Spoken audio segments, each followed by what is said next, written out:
పేదలకు good news చెప్పారు CM Revanth Reddy. ఇండ్లు లేని పేదలకు ఇందిరమ్మ పథకం వర్తింపజేయాలని అధికారులను ఆదేశించారు. ప్రజాపాలనతో దరఖాస్తు చేసిన వారికి ముందుగా ప్రాధాన్యమిచ్చి ఇండ్లు నిర్మించాలన్నారు. మరోవైపు అంగన్వాడీ కేంద్రాలకు సొంత భవనాలు నిర్మించాలని ఆదేశించారు సీఎం రేవంత్ రెడ్డి.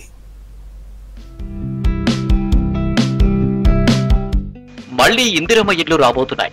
ఈ నెల 11 నుంచి ఇందిరమ్మ ఇండ్ల పథకం ప్రారంభించాలని సర్కారు నిర్ణయించింది. హౌసింగ్ పై సీఎం రేవంత్ రెడ్డి నిర్వహించిన సమీక్షలో కీలక నిర్ణయం తీసుకున్నారు. ఈ పథకానికి అవసరమైన ఏర్పాట్లు చేయాలని అధికారులను ఆదేశించారు సీఎం. ఇండ్లు లేని ప్రతి అర్హుడికి పథకం వర్తింపచేయాలన్నారు. ఈ పథకంలో ఇంటి స్థలం ఉన్న వారికి 5 లక్షలు ఇవ్వనున్నారు. ఇల్లు లేని నిరుపేదలకు ఇంటి స్థలంతో పాటు 5 లక్షలు మంజూరు చేయనున్నారు. అందుకు నిబంధనలు సిద్ధం చేయాలని అధికారులకు సూచించారు.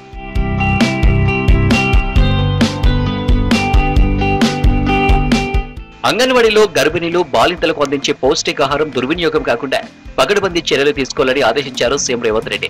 సెక్రటేరియట్లో మహిళా శిశు సంక్షేమం, దివ్యాంగులు, వృద్ధుల సంక్షేమంపై రివ్యూ నిర్వహించారు. అంగన్వాడీ కేంద్రాల్లో సీసీ కెమెరాలు, బయోమెట్రిక్ ఏర్పాటును పరిశీలించాలన్నారు. అద్దె భవనాల్లో కొనసాగుతున్న అంగన్వాడీ కేంద్రాలకు సొంత భవనాల నిర్మాణాన్ని మొదటి ప్రాధాన్యతగా తీసుకుని పూర్తి చేయాలన్నారు.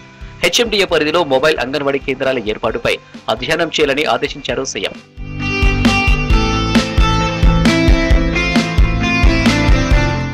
హైదరాబాద్ ప్రజాభవన్ సందర్శించారు డిప్యూటీ సీఎం భట్టి విక్రమార్క. ప్రజావాణిలో దరఖాస్తులు ఇచ్చేందుకు వచ్చిన వారికి కల్పిస్తున్న సౌకర్యాలపై ఆరా తీశారు. ఎండాకాలం కాబట్టి ఫిర్యాదుదారులకు ఇబ్బందులు లేకుండా చర్యలు తీసుకోవాలని ఆదేశించారు. 6 గ్యారంటీ పథకాలు ఖచ్చితంగా అమలు చేసి తీరుతామన్నారు ఐటీ శాఖ మంత్రి శ్రీధర్ బాబు. గత ప్రభుత్వం నాణ్యత లేకుండా కాళేశ్వరం ప్రాజెక్టు కట్టిందని విమర్శించారు. క్వాలిటీ లేని బ్యారేజీలు కట్టినా కేసీఆర్ రాష్ట్ర ప్రజలకు సమాధానం చెప్పాలన్నారు. పెద్దపల్లి జిల్లా మంథని పట్టణంలో గృహజ్యోతి పథకాన్ని ప్రారంభించి లబ్ధిదారులకు 0 బిల్లును అందించారు శ్రీధర్ బాబు.